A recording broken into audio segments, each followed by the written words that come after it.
tu as dans ton travail, est-ce que les principes qui sont donc présents dans ton travail sont, est-ce qu'ils ont quelque chose à voir avec la durabilité, avec l'écologie, avec le... Moi, je dirais oui, hein, parce que moi, mon grand souci, c'est justement la viabilité à long terme du corps du danseur. C'était toujours ainsi, n'est-ce pas, pour toi? Pour moi, ça a toujours été comme ça. Tu n'es pas toi-même un témoin,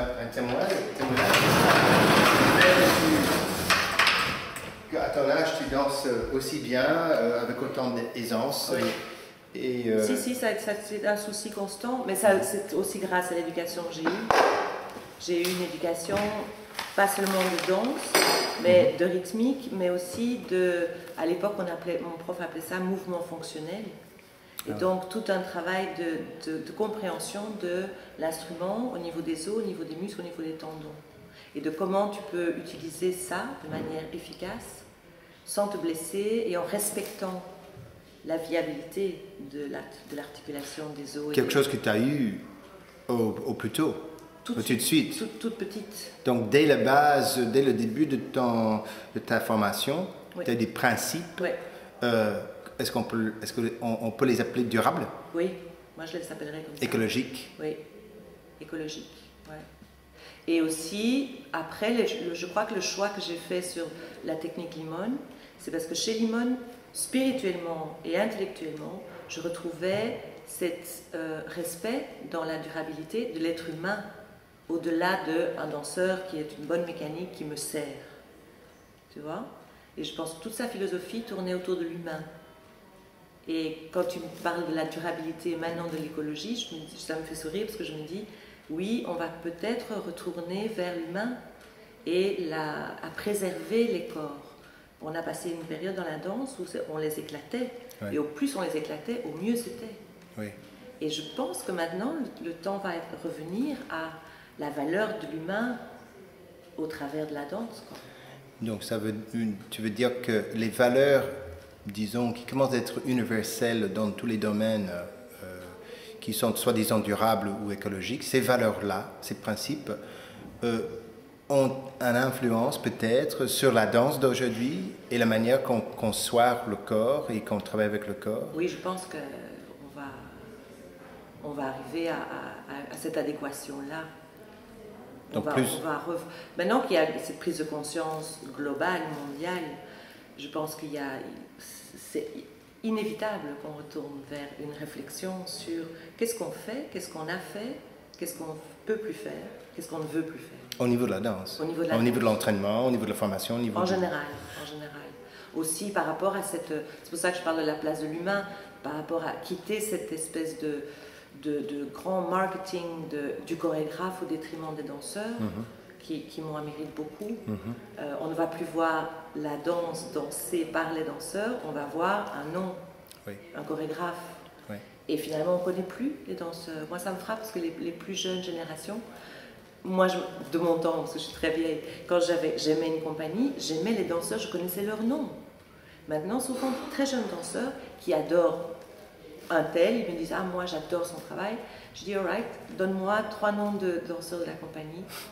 Ils ne savent pas. Et ça me rend triste parce que je veux dire, la danse, c'est les danseurs. L'écriture, c'est la chorégraphie. Oui. Mais le véhicule, c'est quand même super important.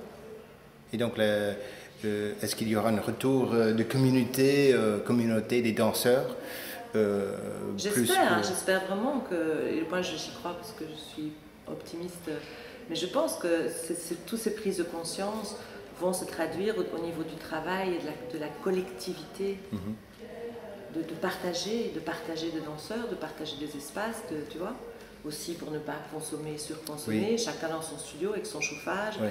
Je veux dire, il y a des limites à ça aussi et c'est bien.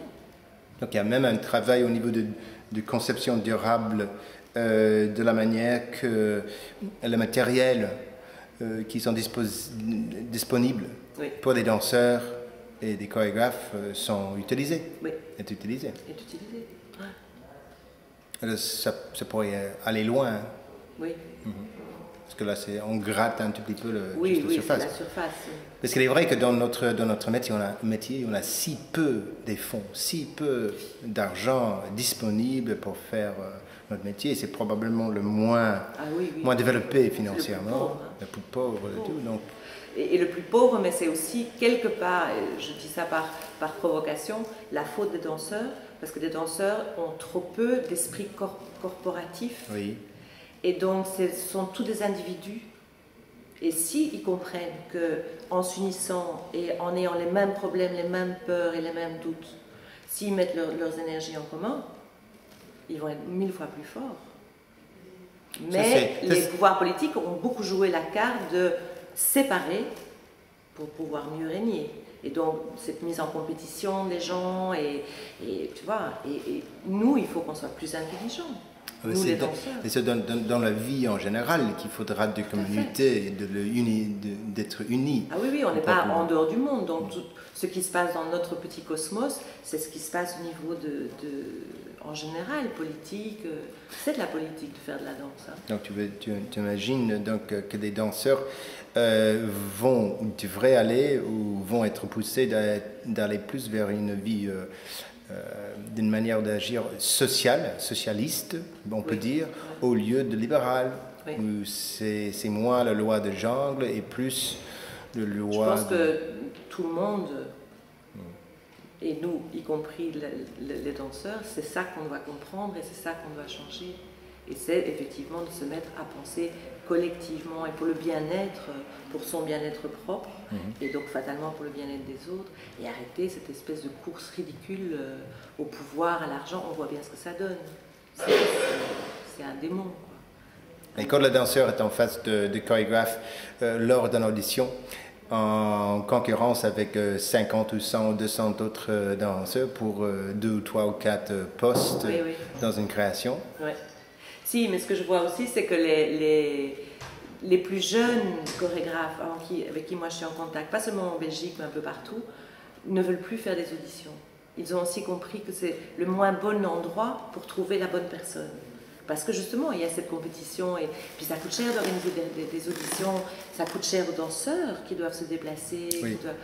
Donc de plus en plus, je vois qu'ils trouvent leurs danseurs, en les voyant travailler dans un cours ou en les rencontrant à une manifestation ou à un spectacle.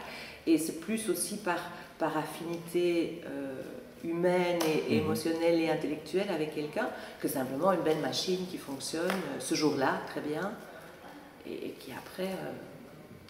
Donc je pense que on vit une époque formidable. Parce que on est à une jonction, donc on doit se mobiliser pour que ça bascule. Et le danseur lui-même, qu'est-ce qu'il peut faire pour incarner ses valeurs et disons, de les promouvoir ou bien de les vivre? De les vivre, je pense que déjà, c'est la prise de conscience corporelle qui va le mener à éventuellement l'amener plus loin dans une réflexion plus politique. C'est que son outil, il est précieux, c'est lui. Et donc, si déjà il développe, je pense, cette habitude de travailler en conscience, et de refuser le droit à quelqu'un d'autre de prendre un droit sur lui-même, sur son instrument, à mon avis, à ce moment-là, on est sur le bon chemin. Très bien. J'ai dit. Le grand sachet m'a parlé.